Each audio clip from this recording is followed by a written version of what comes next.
Me hapjen për qarkullim të tunelit të Murrizit për të gjitha automjetet e tonazhit të rënd që qarkullonin nga Bulqiza në drejtim të Tiranës, u vendos një fash orare, e cila u ndalonte atyre përdorimin e rrugës së Arbrit nga ora 6 e mëngjesit deri në orën 20 të mbrëmjes.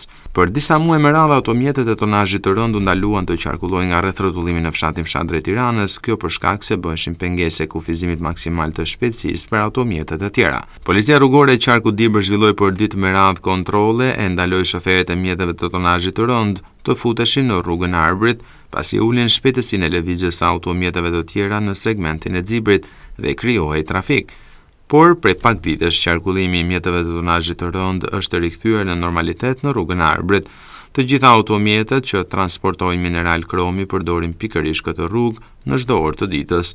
Ndërkohë pritet që me rritjen e fluksit të lëvizjes së automjeteve për shkak të sezonit turistik, të rëndohet akoma më shumë qarkullimi në segmentin e rrugës së Arbrit nga rrethrotullimi i fshatit Fshat deri tek tuneli i Murrizit.